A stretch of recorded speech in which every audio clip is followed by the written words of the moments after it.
Olá, meus caros. Vamos tratar na aula de hoje sobre o agravo do instrumento e a sua regulamentação jurídica no âmbito do Código de Processo Civil de 2015. Né? Então, vamos fazer uma análise estritamente do plano da lei, né, do Código de Processo Civil, então, como que é o regramento no âmbito do Código, e então vamos perpassar ali por todos os dispositivos referentes ao agravo de instrumento, ok? Então vamos lá. Bom, a regulamentação jurídica, né, do agravo, lá vem previsto no artigo 1015, né, como vocês já sabem, e aí ele fala especialmente do cabimento, né, do agravo do instrumento. Então, como vocês já sabem, né, o sistema brasileiro adotou o modelo de 1939, que trabalha ali com um rol taxativo, né, taxativo das hipóteses de cabimento do agravo de instrumento. Só que o STJ, desde 2018, desde outubro de 2018, o STJ adotou a teoria da taxatividade mitigada, dizendo que essas hipóteses aí que nós vamos comentar agora, que estão aí no artigo 1015, são taxativas, mas têm limitações. Porque o que o STJ adotou foi justamente o entendimento de que se você estiver diante de uma situação emergencial, né, que há um risco, né, da infrutuosidade do provimento jurisdicional, então você pode interpor o agravo de instrumento, mesmo fora destas situações aí presentes.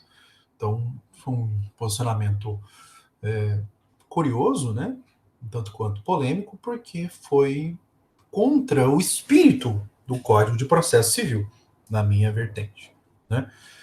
Esse sistema, por mais problemático que seja, ele adotou um rol taxativo. Então, porque trabalhou com a ideia de que, dentre as inúmeras decisões interlocutórias que nós temos no sistema, estas que estão aí do 2015 são passíveis de agravo de instrumento. O que não estiver aí, você deve discutir em apelação. Em apelação. Né? E, excepcionalmente, né, se não estiver nesse rol aí, talvez, quiçá, um mandado de segurança. Então, me parece que essa seria a regra do jogo, se nós fôssemos seguir a lei, né, a lei a ferro e fogo. Né? Mas algum segmento da doutrina tem entendido que este rol ele não é assim fechado, né? É um rol taxativo, mas nem tanto. Né? Então o STJ acabou utilizando esse entendimento, né? Usou uma expressão um tanto quanto contraditória, né? Taxatividade limitada. Então é um taxativo, mas não é.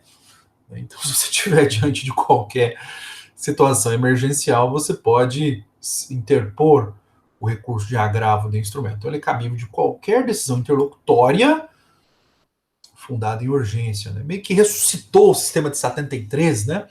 Porque o sistema de 73 era o duplo regime jurídico de agravo. Se você estivesse diante de uma situação de urgência, era agravo de instrumento. Se você estivesse diante de uma decisão interlocutória não urgente, você iria para o agravo retido nos autos. Se fosse em audiência, agravo retido em audiência oral ali e imediatamente. Né?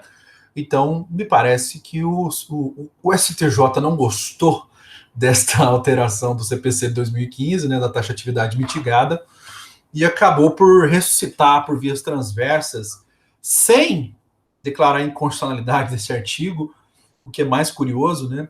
O STJ tem uma dificuldade tremenda de fazer a interpretação constitucional. Eles, tem hora que eles desconhecem, né, o que vem a ser um texto constitucional e até a possibilidade que eles têm de fazer o chamado controle difuso de constitucionalidade. Obviamente que o STJ não é o guardião da Constituição, mas como qualquer tribunal, eles podem se valer da cláusula full bench, né, ou também conhecida como reserva de plenário, para declarar dispositivo inconstitucional. O que o STJ acabou fazendo foi dizer que esse artigo 1015 é inapropriado. Esse artigo 1015, eles não gostam. Eles não gostam da lei e acabam deixando de aplicá-la pelo simples não querer, simples não gostar, e cai no ativismo. Né? Quando você troca o direito positivado por qualquer outro elemento, como moral, política, religião, gosto, desgosto, você está substituindo o direito, então, por qualquer outra fonte não jurídica, você está caindo no ativismo. E o STJ, a meu ver, foi ativista. Esse dispositivo aí, o 1015, bom ou ruim, é o que está vigente. Então, o que o STJ deveria fazer é declarar inconstitucional, então, esse dispositivo e ressuscitar na íntegra, então, o CPC de 2015 com relação ao agravo, o regime jurídico do agravo do instrumento. Eles fizeram isso, mas por via interpretativa, sem declarar inconstitucional esse dispositivo. Pois bem, vamos dar uma olhada, né, só para vocês terem uma ideia do que diz a lei, né? Então, o 1015, que tinha o espírito de rol taxativo, foi mitigado, então, pelo STJ. Né? E tem a todo momento, nós estamos vendo decisões relativizando este artigo 1015. Então, vamos lá. Tutela provisória, né? Então, se você estiver diante de uma tutela provisória, seja ela tutela cautelar, tutela antecipada, de urgência ou de evidência, não importa, você está diante da possibilidade de você impugnar essa decisão por agravo do instrumento. Né? A questão aqui sobre mérito do processo, nós temos as famosas sentenças parciais. Sentença parcial de mérito. E no CPC anterior tinha uma celeuma gigantesca, né? Nós tínhamos aqui um debate bastante profícuo, né, entre os processualistas, né? Então, que é a seguinte situação: você está diante de uma demanda que tem vários pedidos, mais de um pedido, e um deles, ou mais de um deles, ficou incontroverso. Incontroverso. Ou seja, o réu não questionou uma questão envolvendo o mérito da causa. Assim acontecendo, então, nós estaremos diante da possibilidade do juiz dar uma sentença no curso do processo, chamada de sentença parcial de mérito. Os demais pedidos vão para a fase probatória, né, o desenvolvimento normal do procedimento de primeiro grau de jurisdição. Agora, aquele pedido não controvertido, o juiz vai proferir uma sentença chamada sentença parcial de mérito. Então, nesses casos, né, o recurso cabível é o recurso de agravo, justamente porque o processo ainda continua com relação aos demais pedidos. Então, é por isso. Né? Porque no CPC anterior tinha autor que falava, olha, se a sentença, é um capítulo da sentença que está sendo decidido, então é apelação. Da sentença, cabe apelação. Aí o outro falava, não. Nós estamos aqui diante, o processo ainda continua, o processo não foi extinto, né? Então apenas um dos pedidos que foi decidido, então isso é uma decisão interlocutória. Cabe agravo. Aí teve gente que buscou fazer uma fusão, né, do recurso de agravo de instrumento com recurso de apelação, e falava, não, é uma apelação de instrumento. O ornitorrinco jurídico, né? Eles inventavam recursos, né? Aí teve outros mais inteligentes que falavam, não, vamos interpor um recurso que você acha que é o cabível, né? E pede o princípio da fungibilidade. Fungibilidade é para isso, né? Justamente para isso, desde que, como naquele sistema, o agravo e a apelação tinham prazos diferenciados, você tinha que interpor, então, o recurso que você entendesse que era cabível, pedir a aplicação do princípio da fungibilidade, e no prazo menor. Né, prazo de 10 dias, porque em 10 dias está dentro do prazo de agravo, em 10 dias está dentro do prazo da apelação, não é mesmo? Então, havia essa celeuma gigante, né, entre os processualistas, era até um dos exemplos que a gente utilizava para explicar fungibilidade entre agravo e a apelação, e veio o Código de 2015 em boa hora e solucionou esse problema. Disse, olha, sentença parcial de mérito, um capítulo da sentença está sendo decidido agora, na fase saneadora, na fase organizatória, ok, perfeito. Então, o processo continua, segue o jogo com relação aos demais pedidos, e esta natureza jurídica é de decisão interlocutória. Então, você vai agravar dessa decisão. Esqueça a apelação. Ok? Bom, a outra hipótese também é muito interessante, né? Até foi objeto de um primeiro julgado do STJ relativizando, né, esta sistemática, que é a rejeição da alegação de convenção de arbitragem. Porque se o magistrado, percebam, a arbitragem é uma jurisdição estatal, né? Segundo a maioria da doutrina. E o judiciário é jurisdição, desculpa, a arbitragem é jurisdição privada. E o judiciário, jurisdição estatal. Ok. Pois bem, se você se compromete a ir para uma arbitragem, então, obviamente, que aquele processo não deve ir para a jurisdição estatal. Não é? E você, e a parte, imagina, uma das partes lá propõe ação perante a justiça estatal, né? E aí vem o réu e fala: olha, nós temos uma convenção de arbitragem aqui, seja uma cláusula arbitral, seja um compromisso arbitral, então logo a citação tem que ser extinta. Se o juiz acolhe essa alegação de convenção de arbitragem, aliás, até um pressuposto processual negativo, se ele acolher, o que ele tem que fazer? Ele tem que extinguir o processo, por sentença.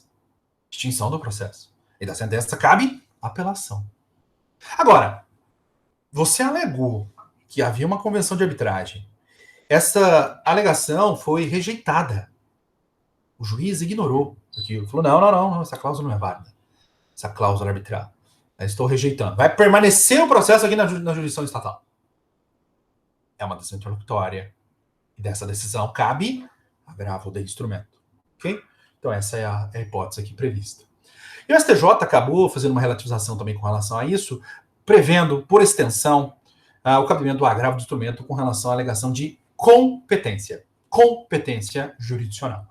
Não está aí, repare, mas o STJ falou o seguinte: olha, se cabe no caso de alegação, da rejeição da alegação de convenção de arbitragem, também vai caber no caso da rejeição da alegação de incompetência. Olha que interessante. Então, se cabe para a jurisdição estatal, a privada, também cabe para a jurisdição estatal. Então, o STJ foi, aliás, o primeiro precedente que o STJ acabou por relativizar, né? Relativizar essa regra aí da taxatividade. Ok? Bom, essa segunda hipótese, essa quarta hipótese aqui, incidente de consideração da personalidade jurídica, ela nem precisava existir, porque nós temos essa outra hipótese aqui da admissão ou inadmissão de intervenção de terceiros. Como vocês sabem, né, dentre as intervenções de terceiros, nós temos chamamento ao processo, denunciação da lide, desconsideração da personalidade jurídica, olha lá aí, no inciso 4º, não é? E o amicus curiae, o amigo da corte, além, obviamente, da assistência, não é? Então, percebam, bastava esse inciso 9º, bastava falar, olha, admissão e inadmissão de intervenção de terceiro.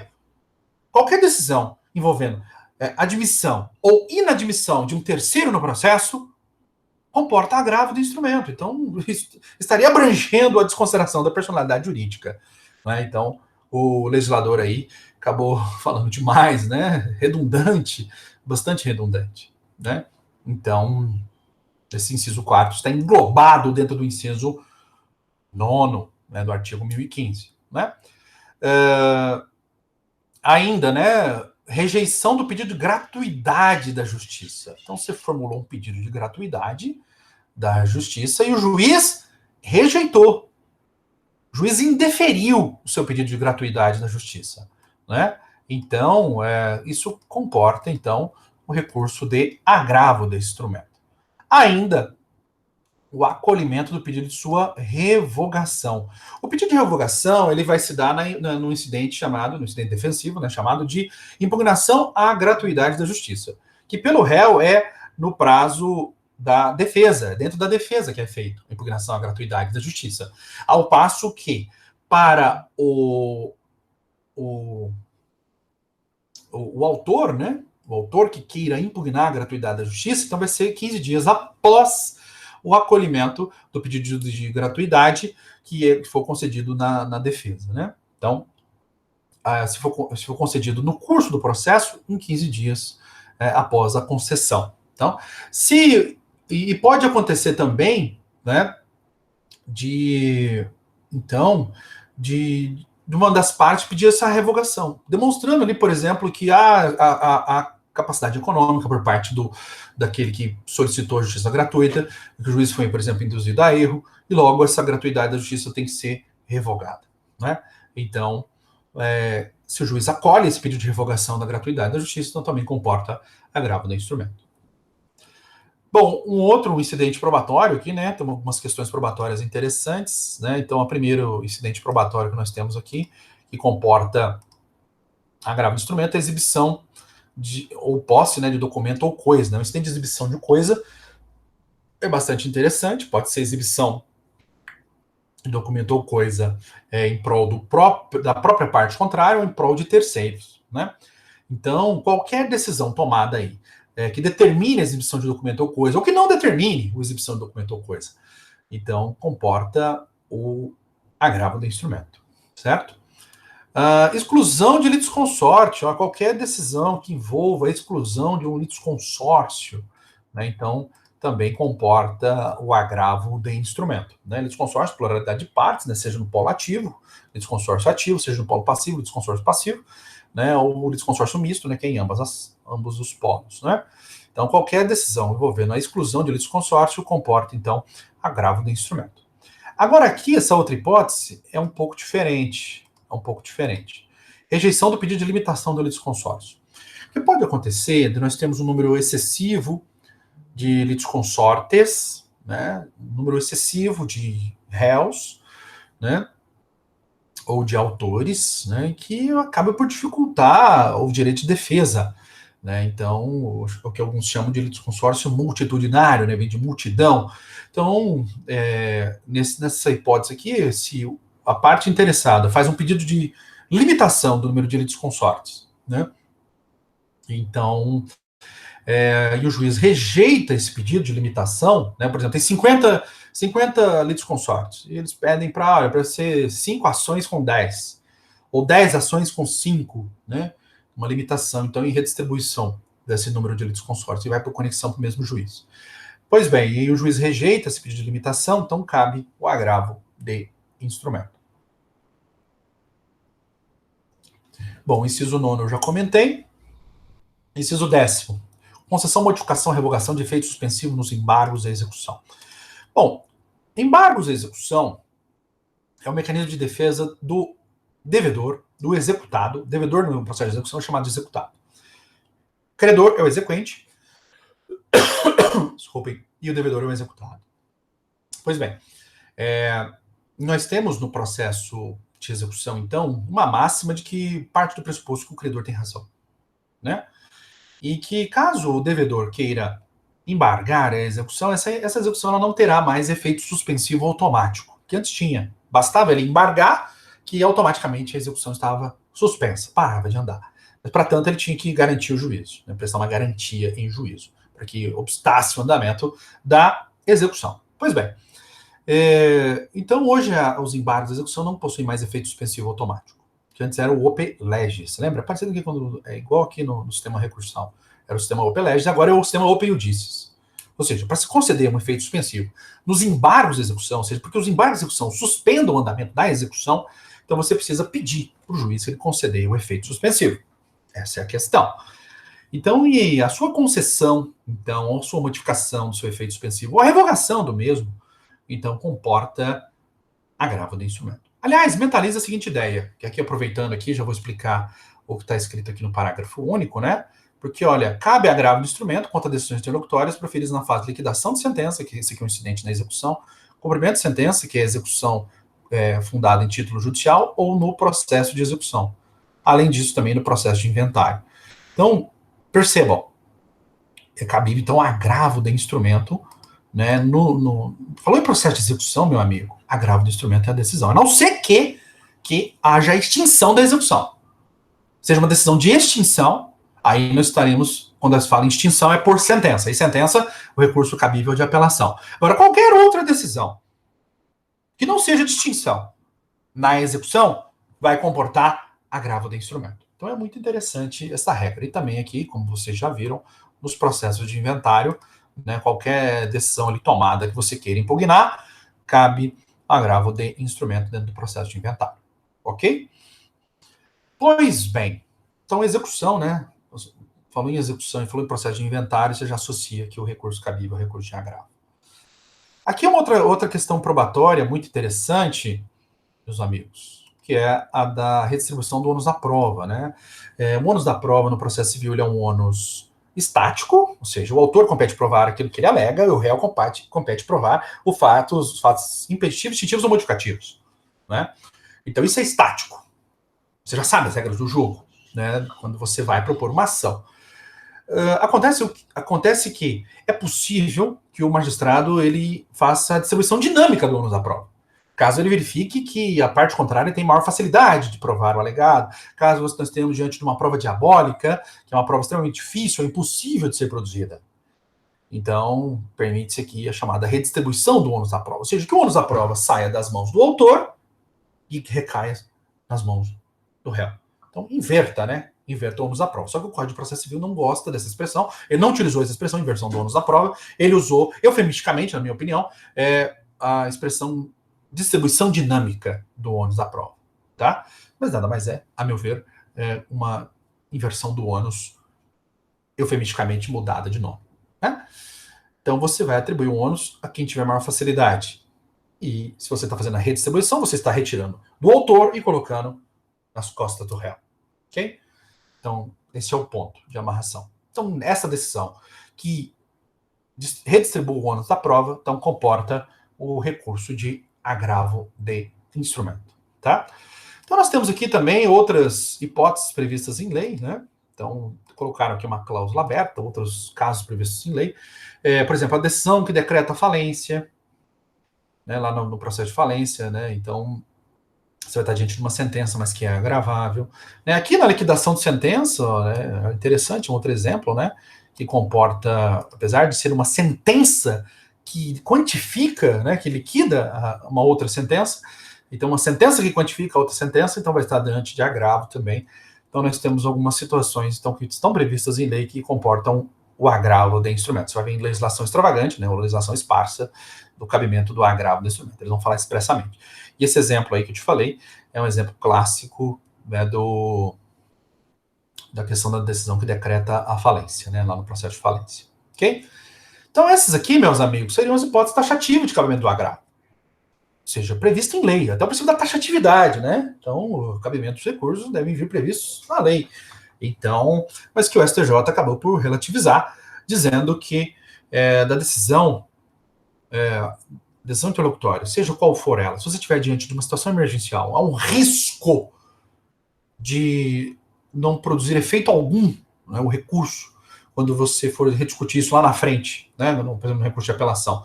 Então, o STJ passa a admitir a interposição do agravo do instrumento se você estiver diante de uma situação emergencial. Fora desses casos aqui, obviamente. Então é bem interessante, o STJ acabou relativizando isso. Ok? Vamos continuar aqui, vamos ver o artigo 1016. Né? O agravo do instrumento será dirigido diretamente ao tribunal competente. Diretamente. Então a interposição é direta no tribunal, ao presidente do tribunal. Tá? Ao presidente do tribunal. Então, por meio de petição, né? Então você tem que fazer isso por escrito, né? Com os seguintes requisitos: nomes das partes, né? Obviamente, como qualquer recurso tem que ter isso, exposição de fato e de direito, né? Causa de pedido, seu recurso, e as razões, né, para o seu pedido de reforma, né, no caso de erro de julgamento, ou invalidação no caso de erro de procedimento, né? Então, você vai ter que expor ali suas razões de fato e de direito para você buscar a reforma daquela decisão interlocutória ou a sua anulação, né? Então, anulação no caso de violação de garantias fundamentais do devido processo e a reforma no caso de má aplicação do direito ao caso concreto ou má interpretação na visão do recorrente, né? E ainda deve ser colocado o nome e endereço completo dos advogados constantes no processo. Advogados, tanto do autor quanto do réu, tanto do agravante quanto do agravado. Aliás, só para lembrá-los, vocês já sabem, mas não custa relembrá-los, que o recorrente é chamado de agravante e o recorrido é chamado de agravado. Ok? Então, cuidado com estas questões. Esse artigo 1017 é de crucial importância nos processos físicos. Nos processos digitais, não. Mas nos físicos, sim. Então, vamos lá. Como temos ainda muitos processos físicos, né, seja o que já passaram ou que ainda estão em andamento, em vias de digitalização, né, mas a tendência é que esse 1017 ele perca a força por causa dos processos digitais. Nós já vamos comentar o porquê disso. Então, a petição do agravo será instruída. Por que está falando isso aqui, será instruída? Porque, percebam, meus amigos, o processo principal ele fica na primeira instância. Ele está na primeira instância. O que é chamado de agravo de instrumento, esse recurso é chamado de agravo de instrumento, justamente porque você vai formar um instrumento lá no tribunal. você vai interpor no tribunal este recurso e vai formar lá no tribunal, instruir lá no tribunal com as principais peças que estão aqui na primeira instância. Não é? Então, porque o processo principal está aqui embaixo. O que vai para lá para o tribunal são algumas cópias de algumas partes. Uma dica de ordem prática, né? Muitos já sabem, mas não custa relembrar.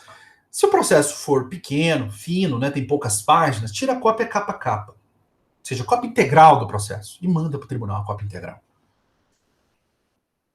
Porque o tribunal precisa saber o que está acontecendo na primeira instância. Então, esse artigo, esse 1017, fala o seguinte, de documentos que são obrigatórios e documentos que são facultativos, que tem que estar lá no tribunal quando da sua interposição. Então, obrigatoriamente, você é obrigado, então, a colocar cópia da petição inicial, da contestação, mas perceba, às vezes você está diante de uma tutela provisória. Inaudita altera parte, ou seja, antes de ouvir a parte contrária. Se não foi ouvida ainda a parte contrária sequer foi citada, meu amigo. Se ela não foi citada, não existe contestação. Às vezes pode acontecer de você não saber nem quem é o advogado da parte contrária. Então, por exemplo, se for uma liminar antes de ouvir o réu, a inaudita altera parte, então a contestação não existe. Né? E aí, você vai ter que fazer essa declaração aqui, ó. Você vai ter que declarar inexistente qualquer desses documentos ali presentes. Né? Então, é feita pelo próprio advogado do agravante, sob pena de responsabilidade pessoal. Então, caso o documento não exista, como o caso da contestação que eu te falei, né? Procurações aqui, ó, outorgadas aos advogados do agravante e do agravado. Às vezes você não sabe quem são os advogados da parte contrária, porque eles não foram citados ainda. Não é? Então, você vai ter que fazer essa declaraçãozinha falando, olha, uma vez que o processo está na fase inicial, foi pedida liminar inaudita altera parte, deixa de instruir o presente agravo com a contestação e com as procurações dos advogados da parte contrária, uma vez que os mesmos ainda não estão integrados à relação jurídica processual. Só isso. E você faz, você é advogado, você que vai fazer essa declaração de próprio punho. Tá bom? Pode fazer digitado e assinar, sem problema. Pois bem, então cópia da petição inicial, cópia da contestação, se houver, da petição que ensejou a decisão agravada. Esse caso aqui é interessante. Petição que ensejou a decisão agravada. Pode ser que a decisão agravada ela surja no curso do processo. Imagina lá, a parte contrária pediu uma cautelar de bloqueio de bens. No meio do processo. O processo andando, lá na fase de perícia, lá, ele pediu. Né? Uma cautelar de bloqueio de bens, está falando que o seu cliente está com a intenção de dilapidar patrimônio, né, e tal, e o juiz deferiu. Então, já está no meio do processo, o caso já está em andamento, sim. Então, o juiz deferiu, né, então você vai ter que juntar a cópia da decisão agravada, ok, obviamente, e a cópia da petição que ensejou a decisão agravada. Então, se ele pediu uma cautelar no meio do processo, você vai ter que juntar a cópia desse pedido de deferimento da medida cautelar. Também vai ter que juntar a cópia da decisão que você está gravando, né? Obviamente, você tem que formar um instrumento no tribunal, e a certidão de intimação desta decisão. Por quê? Para aferir a tempestividade, para o tribunal poder aferir se você perdeu ou não perdeu o prazo, né? Então, como é que ele vai saber se você perdeu ou não perdeu o prazo, se respeitou ou não respeitou o prazo? Então, ele vai ter que averiguar a tempestividade, né, por meio da certidão da intimação, de que você foi intimado. Ou qualquer outro documento, então, que comprove a tempestividade. Olha aí, ó. Temos até isso, né? Então, que corrobora com a minha fala. E também a cópia das procurações outorgadas tanto aos advogados do agravante quanto do agravado. Se houver, né? Se houver. Então tem que juntar ali cópia da procuração. Olha que interessante, né, meus amigos? E fazer a declaração caso algum desses documentos não existam, porque esses documentos são de juntada obrigatória. Se você quiser fugir desse problema, meu Deus, qual que é, qual que não é? Até porque nós temos os facultativos também, qualquer outra peça que o agravante reputar úteis, né? Então eu até brinco, né, com os meus alunos, falo o seguinte, olha, você está diante de uma demanda envolvendo saúde. Se é saúde, meu amigo, você tem que juntar um laudo médico. E o laudo médico tem que estar não só na sua petição inicial, como vai ter que instruir o agravo do instrumento, caso você esteja pedindo ali, por exemplo, um efeito ativo no tribunal. O juiz, você pediu uma tutela antecipada aqui na primeira instância, o juiz não deu, você vai querer pedir no tribunal, o tribunal te dá aquilo que o juiz não te deu. Ok, então você vai ter que instruir esse agravo como peça facultativa, né, essa laudo médico, decisão do médico falando que é da imprescindibilidade daquele tratamento, da imprescindibilidade daquela intervenção cirúrgica. E assim vai, né? Então, isso entra no rol das peças facultativas. Aliás, é um facultativo meio que obrigatório, né? Porque sem o quê? Sem, por exemplo, o laudo médico, como é que o desembargador, relator, vai saber da imprescindibilidade daquele seu pedido? Como que ele vai saber se aquilo que você está pedindo é, de fato, necessário? Né? Então, você tem que juntar. Então, uma dica aí, né, como eu disse, né, para você mentalizar é, você está diante de um processo pequeno ainda, tem poucas páginas, junta cópia de tudo. Informa o relator, fala assim, olha, em atendimento ao artigo 1017 do Código de Processo Civil, vem informar a Vossa Excelência de que estão sendo instruídos ao presente agravo, cópia integral do processo. Aí põe entre aspas, né, parênteses, entre aspas, capa a capa. Que aí o relator vai saber, não, beleza, esse é da área, né? Esse conhece um pouco de recurso. Então, e vai facilitar a vida dele. Não vai precisar fazer a caça às bruxas ali para saber se você juntou documento certo ou juntou documento errado, né? Se não juntou ou se juntou. Ele não precisa fazer essa caça às bruxas. E me acompanhe, isso acontece. Okay? Nos processos eletrônicos isso aqui é desnecessário, porque o tribunal ele vai ter acesso a todos os autos do processo. Todos os autos. Ok?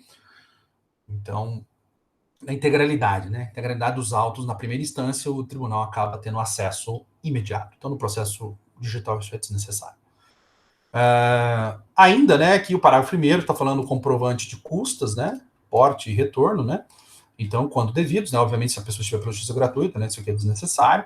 E conforme a tabela publicada pelos tribunais, né? Então, tabelado, né, o preço das custas processuais, ok? Então, é isso que nós temos aqui. Vamos ao próximo inciso. Vou achar uma cor aqui, mas tá horrível. Bom, vamos lá, então. Ainda o 1017, olha o que ele diz, a petição de agravo de instrumento será instruída, né? Instruída ainda. É só o caput, né? Então, parágrafo 2º. No prazo do recurso, o agravo será interposto por. Então, aí tem formas de você interpor, né? Por protocolo, diretamente no tribunal, competente para julgá-lo, né? Então, isso aqui é quando as pessoas moram na capital, né? Por exemplo, a pessoa mora em Belo Horizonte, a pessoa mora em São Paulo, em Brasília. Então, eles já estão lá na sede do tribunal, então eles podem protocolar diretamente na sede do tribunal. Ok, né? Ou ainda, né? Naqueles lugares que tem o chamado protocolo integrado, ele faz o protocolo na própria comarca. Né? Por exemplo, em São Paulo, eles têm o chamado protocolo integrado. Você pode protocolizar, por exemplo, até na divisa, né? Eu vou aqui na divisa em Garapava, né? Que é o lugar mais próximo de Uberaba, né? Da nossa cidade aqui. Então, cidade de São Paulo, né? 30 quilômetros só. Então, eu vou lá em Garapava, protocolo, e vai para o tribunal normalmente, né? Então, mas não é todo tribunal que tem esse sistema de protocolo integrado, ok? Então, mas há esse permissivo. Aqui em Minas não tem. Postagem, né, sob registro com aviso de recebimento, né, também é possível. Ou ainda transmissão por fax, por facsímile, né, o famoso fax. Nos processos físicos eu costumo fazer por fax, porque a gente ganha ainda mais 5 dias úteis, né, para se apresentar. Depois eu acabo mandando por aviso de recebimento. Mas só que tem que estar integral, igualzinho, né, a versão original com o que foi no facsímile. Você não pode alterar, em hipótese alguma, sob pena de inadmissão do recurso. Ok? Tem uma lei de 1999, não me lembro o número da lei, mas depois você digita aí, lei do facsímile de 1999, que fala justamente disso. E há um ganho de 5 dias úteis ainda para protocolo no tribunal, mas você tem que juntar a integralidade do que foi no fax, tem que estar no original, né, que vai para o tribunal.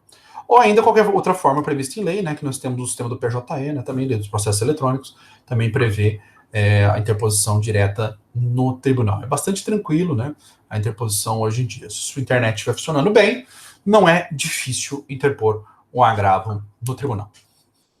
Bom, ainda, parágrafo 3º, né, na falta de cópia de qualquer peça ou caso de algum outro vício que comprometa a admissibilidade do agravo de instrumento, deve o relator aplicar o disposto no artigo 932, parágrafo único.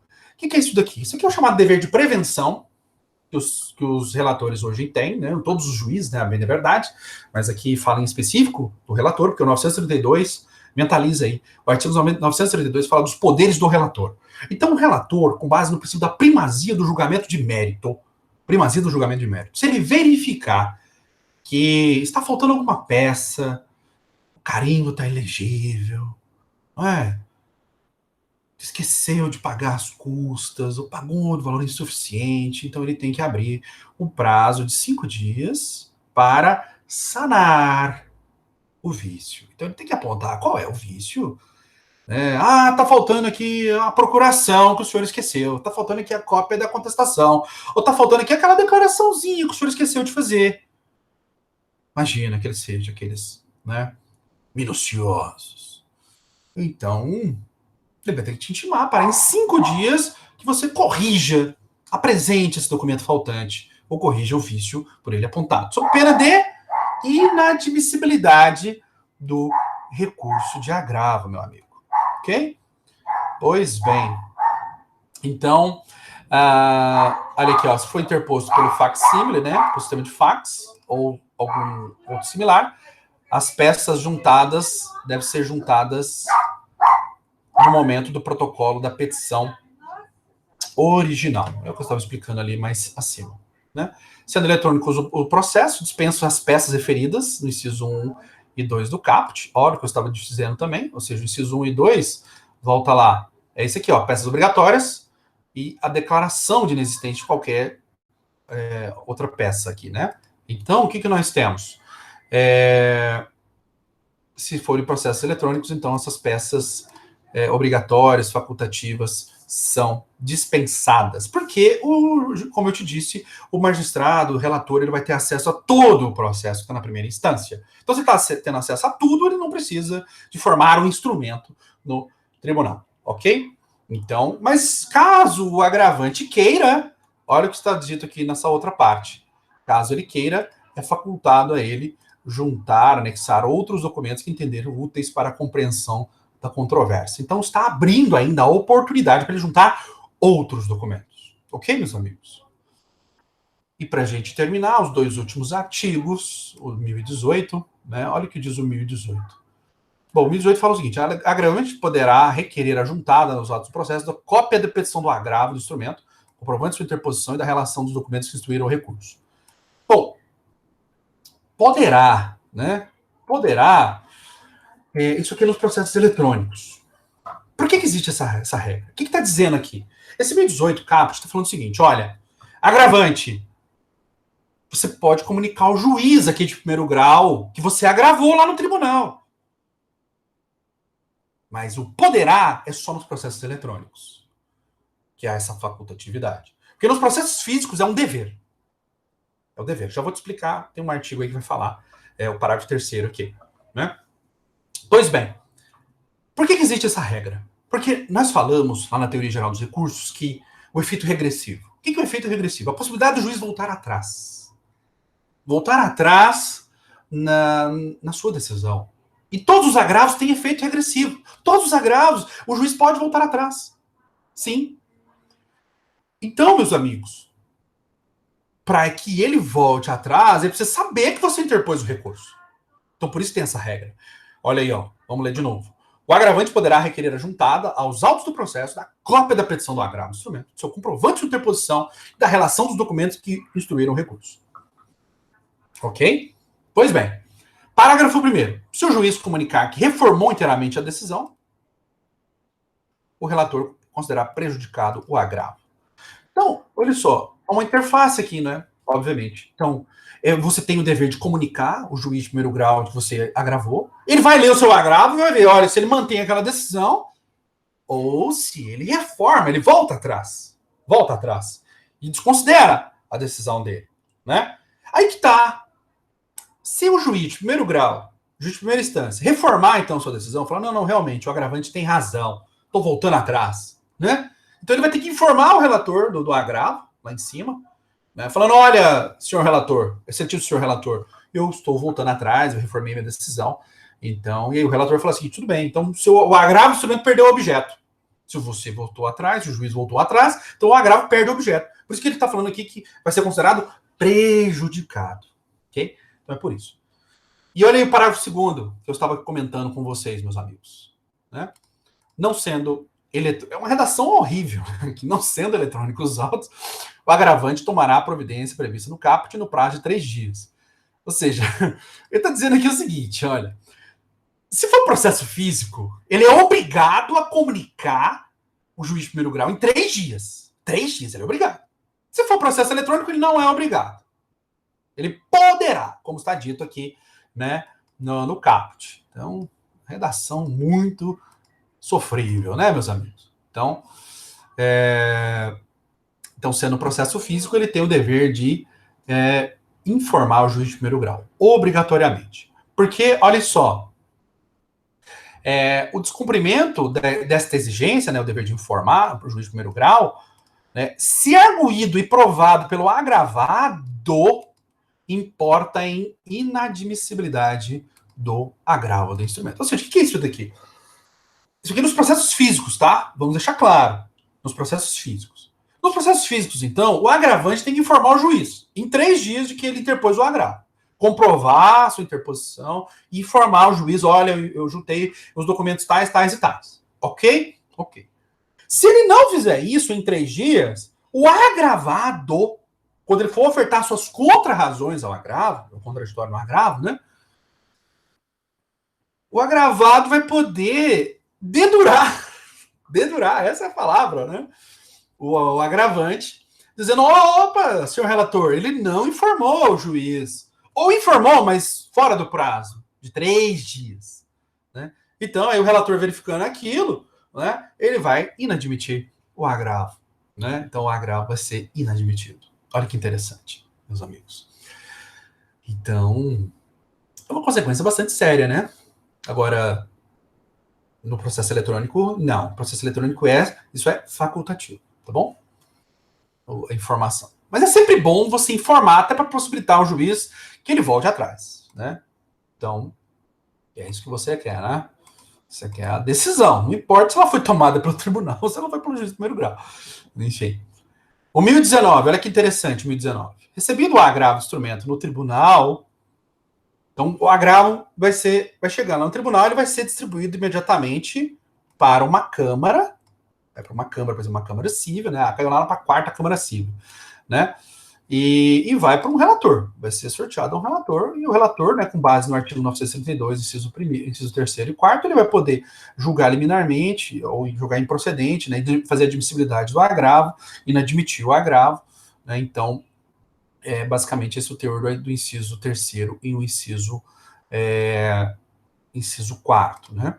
Quer ver? Deixa eu pegar aqui o inciso 3º e o 4º do artigo 932. Bom, o inciso 3º fala do não conhecimento do recurso. Se o recurso foi inadmissível, melhor dizendo, né? Faltou alguns pressupostos, alguns requisitos de admissibilidade do agravo, o relator, liminarmente, ele vai inadmitir o recurso. Ok? Ou então ele vai julgar prejudicado, caso aquele juiz de primeiro grau tenha reformado a sua decisão. É isso. Ou ainda, ele pode também, liminarmente, de cara, né? Ele pode negar provimento ao agravo, ou seja, julgar o agravo, negando provimento ao agravo, se ele for contrário ao precedente vinculante. Precedente vinculante. Então, isso que fala o inciso 4º, né, do Código de Processo Civil do artigo 932, ok? Então, esse é o teor, né, deste inciso 4º do artigo 932. E nós vamos estudar, inciso por inciso, nós vamos voltar nesse assunto quando a gente estiver falando sobre agravo interno. O agravo interno é uma decisão, é um recurso cabível contra decisões do relator. Do relator. Então nós vamos analisar o 932. Me aguardem quando estivermos falando sobre o agravo interno, tá? Então vamos terminar aqui, né? Então vai para um relator, então, para em 5 dias, né? Ele em 5 dias, ele pode então atribuir efeito suspensivo ao recurso, Lembra que eu falei lá na aula de teoria geral dos recursos, eu disse para vocês que o agravo do instrumento ele pode ter o efeito suspensivo, quando é para suspender a eficácia da decisão, ou ele pode ser conferido ainda o efeito ativo. que a gente chama de antecipação de tutela recursal, né?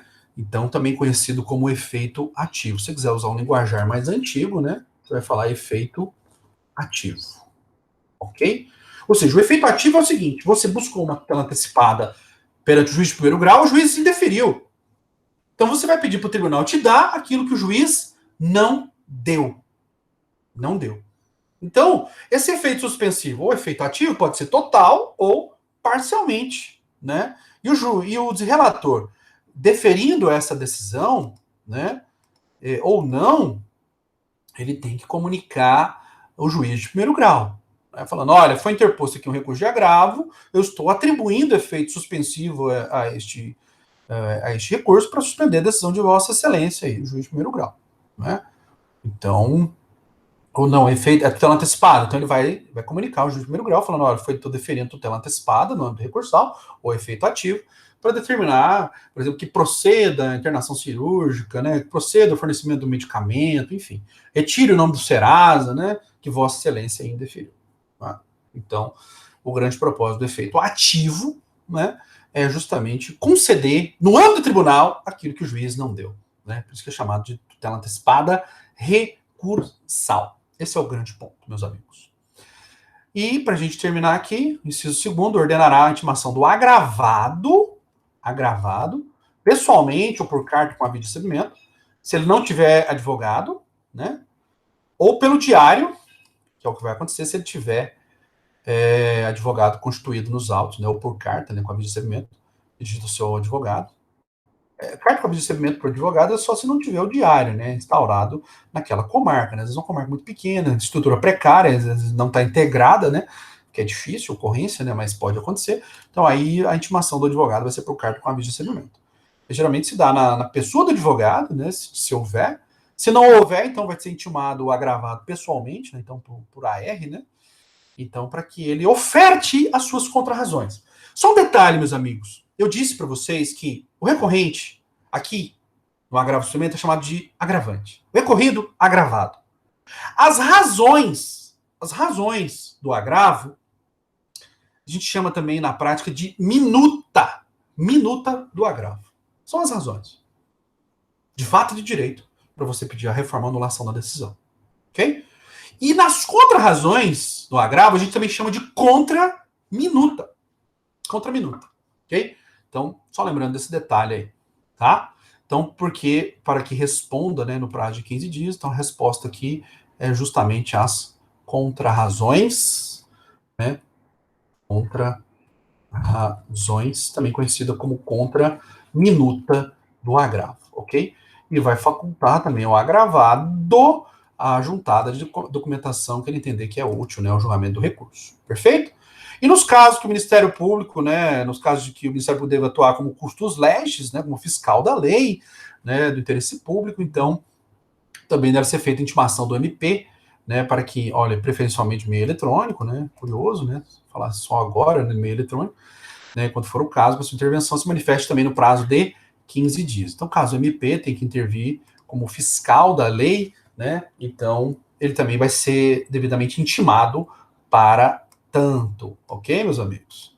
Então, esse é um ponto de amarração importante. E para a gente finalizar a análise dos artigos do Código de Processo Civil, o último artigo que fala que o relator, né, depois de que ele tiver o seu voto pronto, né, então ele vai solicitar um dia para o julgamento, um prazo não inferior a um mês da intimação do agravado. Então, pelo menos respeitar o prazo de um mês, né, da intimação do agravado, para que ele solicite data do julgamento. É interessante essa regra de um mês, né? Porque o Tribunal de Justiça aqui de Minas já fez muito isso com a gente. Né? A gente já teve várias situações em que a intimação foi essa semana e o julgamento é semana que vem. Uma semana só. Aí você tem que correr atrás de passagem de avião, se você quiser fazer uma sustentação oral lá no tribunal. Foi uma loucura, né? Então isso já aconteceu comigo várias vezes. Eu fui intimado só no prazo de uma semana, então é muito boa essa regra, é bastante salutar, graças a Deus, né, com pelo menos um mês de intimação, de prazo mínimo, né, para você tomar providência, né, até para você se planejar, né, você tem sua vida, né, então em uma semana é muito difícil você tomar esse tipo de providência. Já teve caso que o tribunal intimou numa quinta, e a sessão de julgamento era na terça, né? Então, aí você paga aquela passagem de avião caríssima, né? Então, é complicado. Mas graças a Deus veio essa regra, então, um prazo mínimo de 1 mês. Ok, meus amigos? Então, era essa a análise dos artigos de lei do agravo do instrumento. Tá bom? Muito obrigado e até a próxima. Um abraço.